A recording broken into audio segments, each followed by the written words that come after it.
కోటి గళాలు గర్జించాయి చంద్రబాబు వైఖరిపై. చంద్రబాబు ప్రభుత్వ వైఖరిపై కన్నెర చేశాయి. ప్రభుత్వ మెడికల్ కాలేజీల ప్రైవేటీకరణపై గళమెత్తాయి. ఇది అంతం కాదు, ఆరంభం మాత్రమే అంటూ సమర శంఖం పూరించాయి. పోలీసుల ఆంక్షలు, అడ్డంకులు అన్నింటినీ ఎదుర్కొంటూ వైఎస్ఆర్సీపీ నిర్వహించిన ప్రజా ఉద్యమం ఉవ్వెత్తున ఎగిసిపడింది. అధికారం ఉందని అణచివేస్తామంటే అది కుదిరే పని కాదని చంద్రబాబు సర్కార్కి మరోసారి అర్థమైంది.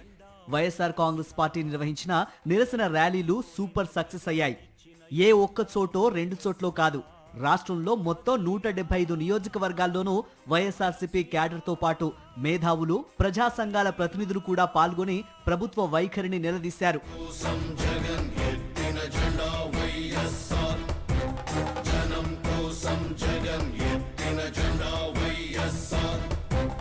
జనం కోసం జగన్ ఎత్తిన జెండా వైఎస్ఆర్.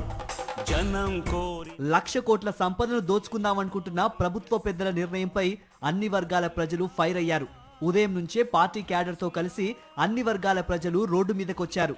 నిరసన ర్యాలీల్లో పాల్గొని చంద్రబాబు ప్రభుత్వ నిర్ణయానికి వ్యతిరేకంగా నినదించారు. రాష్ట్ర వ్యాప్తంగా అన్ని ప్రాంతాల్లోనూ నిరసనకారులు కదం తొక్కారు. యథావిధిగా కూటమి పెద్దలు అధికార దుర్వినియోగానికి పాల్పడుతూ పలుచోట్ల ర్యాలీలు జరగకుండా అడ్డుకునే ప్రయత్నాలు చేశారు. ఉదయాన్నే నోటీసులు ఇవ్వటం దగ్గర నుంచి బ్యారికేడ్లు పెట్టి జనాన్ని వెళ్లనీయకుండా చేశారు. ఇంకొన్ని చోట్లయితే కాకి చొక్కాల ముసుగులో పచ్చ చొక్కాలు వేసుకున్న పోలీసులు వైఎస్ఆర్సీపీ సీనియర్ నేతలపై తమ విషం కక్కే ప్రయత్నం చేశారు. గుంటూరులో నిరసన ర్యాలీ నిర్వహిస్తున్న అంబటి రాంబాబుపై పట్టాభిపురం సీఐ గంగా వెంకటేశ్వర్లు మరోసారి రెచ్చిపోయారు.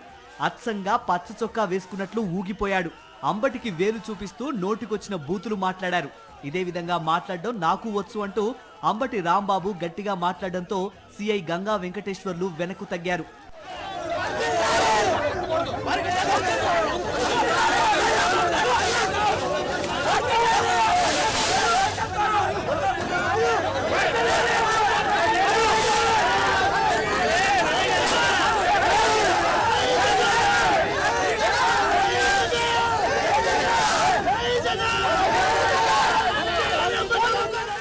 అనంతపురం జిల్లా తాడిపత్రిలోనూ పోలీసులు ఓవర్ యాక్షన్ చేశారు.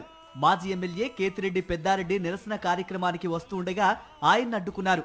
తాడిపత్రిలో నిరసన ర్యాలీ చేయటానికి వీల్లేదని, మండల కేంద్రమైన యాడికిలో ర్యాలీ చేసుకోవాలన్నారు.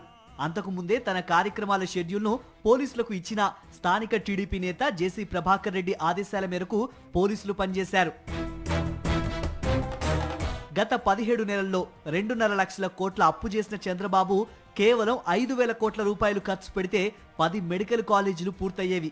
కానీ ఆ పని చేయకుండా తన బినామీలకు దోచిపెట్టేందుకు కుట్ర పనటంపై జనం అగ్గి మీద గుగ్గిలమయ్యారు. ఉత్తరాంధ్ర నుంచి కోస్తాంధ్ర, రాయలసీమ వరకు అన్ని ప్రాంతాల్లోనూ వైఎస్ఆర్సీపీ ర్యాలీలు హోరెత్తాయి.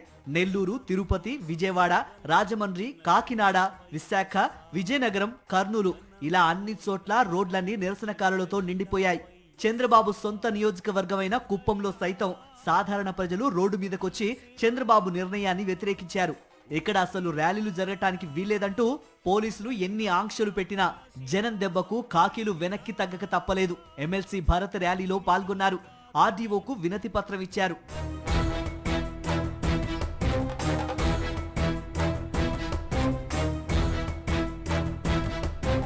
విజయవాడలో దేవినేని అవినాష్ చేపట్టిన ర్యాలీని అడ్డుకునే ప్రయత్నం చేసినా వాటిని అధిగమించి జనం వచ్చారు. కాకినాడలో మాజీ మంత్రి కురసాల కన్నబాబు భారీ ర్యాలీ నిర్వహించారు. శ్రీకాకుళం జిల్లా పలాసలో మాజీ మంత్రి సీదిరి అప్పలరాజును పోలీసులు అదుపులోకి తీసుకున్నారు. ఆయన్ను పోలీస్ స్టేషన్ కు తరలించారు. ఈ సందర్భంలో పోలీసులు వైఎస్ఆర్సీపీ కార్యకర్తల మధ్య వాగ్వాదం చోటు చేసుకుంది. ఇక కృష్ణా జిల్లా మచిలీపట్నంలో పోలీసుల వైఖరికి నిరసనగా మాజీ మంత్రి పేర్ని నాని రోడ్డుపై బైఠాయించి తమ నిరసన తెలిపారు. భారీగా తరలివచ్చిన జనం చంద్రబాబు ప్రభుత్వ వైఖరిని నిరసించారు. మెడికల్ కాలేజీలను ప్రైవేటీకరణ చేసి తమ ఆరోగ్యాన్ని బలిపీఠం మీదకు నెట్టవద్దంటూ నినాదాలు చేశారు. పుంగనూరులో మాజీ మంత్రి పెద్దిరెడ్డి రామచంద్రారెడ్డి ఆధ్వర్యంలో జరిగిన నిరసన ర్యాలీలో జనం పెద్ద సంఖ్యలో తరలివచ్చారు.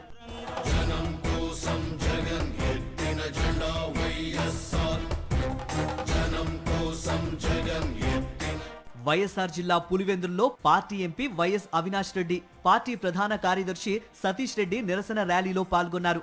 ఆర్డీఓ ఆఫీస్ వరకు ర్యాలీ నిర్వహించి ఆర్డీఓకు వినతి పత్రం సమర్పించారు.